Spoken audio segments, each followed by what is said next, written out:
There was a young girl named Ruby Catherine Stevens who was later known as Barbara Stanwyck. She was born in Brooklyn, New York on July 16, 1907 at 246 Classon Avenue. When Ruby was just under 3 years old, tragedy struck her family. Her pregnant mother was knocked down by a drunkard while exiting a streetcar and hit her head against a curb. She died a month later, leaving behind her husband and 5 children. 2 weeks after their mother's death, Ruby's father left to join a work crew digging the canal in Panama and never returned. The family was left to fend for themselves, with Ruby's sisters Maud and Mabel being teenagers, her sister Mildred being 8 years old, and her brother Byron only 6. As the older sisters got married, the responsibility of raising Byron and Ruby fell to Mildred, who was only 14 at the time.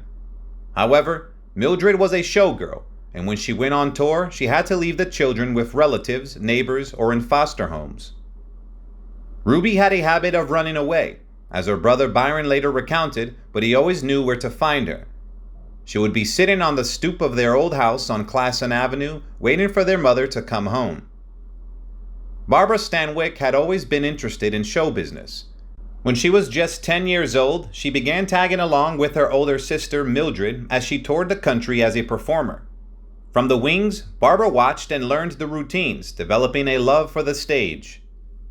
However, Barbara wasn't particularly interested in school and quit at the age of 13. She took a job wrapping packages at Abraham and Strauss, a department store in Brooklyn. Occasionally, Mildred would take her to the movies to see Pearl White and the Perils of Pauline, further fueling Barbara's desire to perform. Eventually, Barbara landed a job as a typist at the Jerome H. Remick Music Company. She was thrilled to be working in the entertainment industry, even if it was just in a typing pool. By the time she was 15, she was performing in the chorus, earning $35 a week. Barbara loved her time as a chorus girl and looked back on it with fondness. In 1922, she was hired for the Ziegfeld Follies, starring alongside Gilda Gray. She moved into a cold water flat on 46th Street with fellow chorus girls Mae Clark and Wanda Mansfield. To make ends meet, Barbara also worked midnights for Texas Guinan, a popular actress and nightclub owner. By 1924, she had become an experienced hoofer, appearing in shows like the Keep Cool Revue and Gay Paris.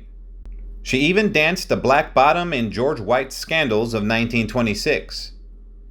In 1926, she changed her name and landed a part in her first straight play called The Noose, which opened at the Hudson Theater on October 20th, 1926. The play was a huge success and ran for 9 months. The following year, Stanwyck made her film debut in Broadway Nights, a silent movie with sound effects. Stanwyck's big break on Broadway came when she was cast in Burlesque by Arthur Hopkins and George Manker Waters. The play opened on September 1st, 1927 at the Plymouth Theater and was a hit. It was clear that Stanwyck was a rising star in the entertainment industry. On August 26, 1928, Stanwyck married Frank Fay, a Broadway song and dance man whose career was also on the rise. Together, they were unstoppable, and they arrived in Hollywood by train in March 1929, ready to take on the movie industry. Their first movie together, The Locked Door, was a disappointment. The director, George Fitzmaurice, was more interested in the sound equipment than the performances. He was also constantly trying to make Stanwyck look more beautiful, but no matter what he did, he couldn't seem to achieve the desired effect. Stanwyck finally quipped, "They sent for me. I didn't send for them." Barbara Stanwyck, a petite actress with a distinctive husky voice, had been working in Hollywood for a few years without much success. Finally, in 1930, she landed the lead role in Lady of Leisure, which was directed by Frank Capra. Capra was impressed by Stanwyck's natural beauty and emotional depth, and he believed she had a unique ability to capture the hearts of audiences. After her breakthrough, Stanwyck made 3 more movies in the same year, but her personal life was far from happy. Their marriage was falling apart. Fay's career was on the decline, and he took out his frustration on Stanwyck through physical and mental abuse. In 1931, David Selznick discovered a script called A Star is Born. The story was strikingly similar to the troubled marriage between Stanwyck and Fay, and Selznick was concerned about possible legal repercussions. His lawyers found 20 pages of similarities between the script and Stanwyck's real-life story. Selznick brought in a team of writers, including the famous Dorothy Parker, to disguise the similarities and make the story less recognizable. Barbara Stanwyck tried to support her husband Frank Fay, but his alcoholism and declining career put a strain on their marriage. In 1932, she adopted a boy named Dion Fay. That year, Stanwyck starred in Forbidden, a movie based on Fannie Hurst's novel Backstreet. While the film was a financial success for Columbia Pictures, it was a difficult time for Stanwyck. She was fighting to get out of her contract with the studio, and during filming, she suffered a fall from a horse that dislocated her tailbone. She spent her days on set and her nights in the hospital in traction. Between 1933 and 1935, Stanwyck starred in 5 films for Warner Brothers, but her husband's behavior caused issues with the studio. Frank Fay complained about her working hours and even got into a fight at a restaurant, which led to Warner Brothers dropping her from their films. Stanwyck had had enough and decided to file for divorce in November 1935.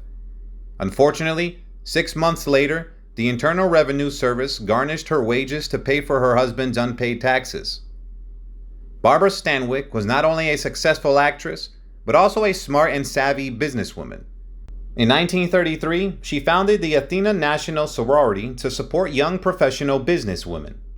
Unlike other actors and actresses who were bound by contract to one studio, Stanwyck was able to freelance after her court battle with Columbia.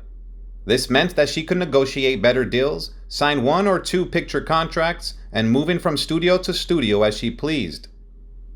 In 1935, she signed a contract with Radio Keefe Orpheum and went on to star in Annie Oakley, A Message to Garcia, and The Bride Walks Out. She then moved to Metro-Goldwyn-Mayer to appear in His Brother's Wife, where she co-starred with Robert Taylor. Despite rumors that Taylor was gay, the two got along so well that he bought a ranch next to hers in Northridge. In 1937, while A Star is Born was finally in production, a child custody battle between Stanwyck and her husband Fay became public knowledge, causing producers to scramble for another screenwriter to distance the film from their situation. Despite the media attention, the custody battle was a strange situation, as neither Fay nor Stanwyck seemed to pay much attention to their son Dion. In 1937, she was preparing to start filming a remake of the novel Stella Dallas, directed by King Vidor. The film portrayed the ultimate example of a mother's love, as Stanwyck's character Stella Dallas works tirelessly to prepare her daughter for high society. In the end, her efforts pay off, but at a cost. Her daughter is ashamed of her low-class mother, and the film ends with Stanwyck standing in the rain, watching through an iron gate as her daughter marries into the upper crust. Although Stanwyck was nominated for an Academy Award for Best Actress for her role in the film, she ultimately lost to Louise Rayner for her performance in The Good Earth. Throughout her career, Stanwyck was known for her close relationships with several women, including her lifelong publicist, Helen Ferguson.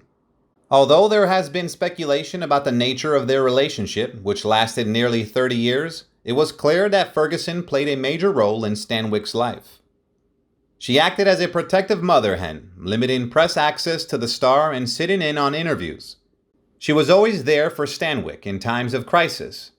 At one point, Joan Crawford lived across the street from Stanwyck in Brentwood, and despite rumors of Crawford's bisexuality, the two actors became close friends.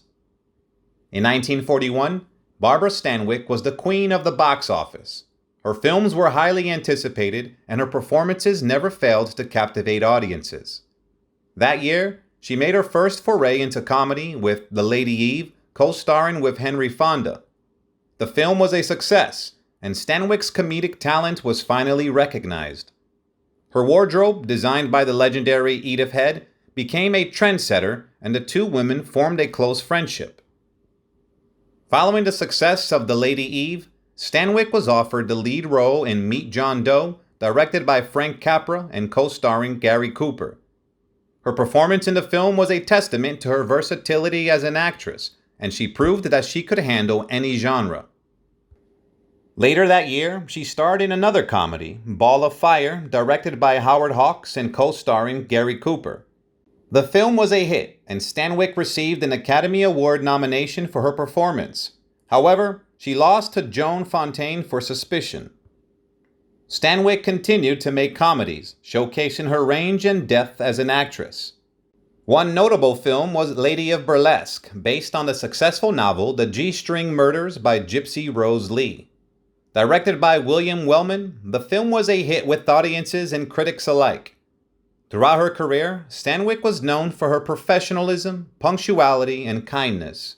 She treated everyone on set with respect, from the top-billed stars to the electricians and wardrobe crew.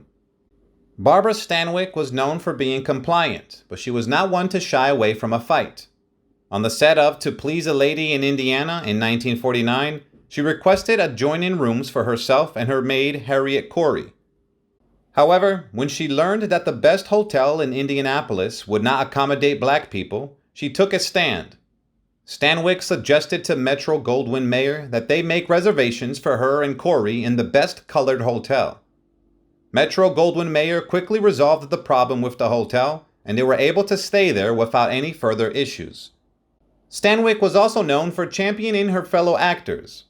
In 1939, when she was shooting Golden Boy with William Holden, who was a nervous and inexperienced actor at the time, the studio wanted to replace him during the first week. But Stanwyck wasn't having it. She told Harry Kahn, "My God, he's only had a week. I don't know what you want. None of us can walk on water."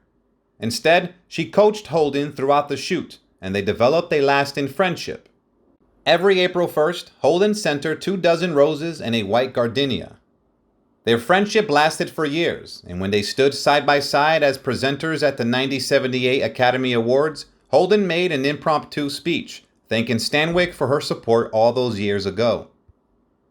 Barbara Stanwyck's life took a turn for the worse in May of 1984 when she was diagnosed with cataracts. However, that was only the beginning of her troubles. A little over a year later, on June 22, 1985, her house was destroyed in a fire. Despite being in constant pain from a sprained back, she had to check herself out of St. John's Hospital in Santa Monica. However, her condition didn't improve, and she returned to the hospital the same evening. Sadly, on January 20th, 1990, at the age of 82, Barbara Stanwyck passed away at St. John's Hospital due to congestive heart failure complicated by emphysema. As per her wishes, her ashes were scattered over the desert in Lone Pine, California. Goodbye, and rest in peace, Barbara Stanwyck.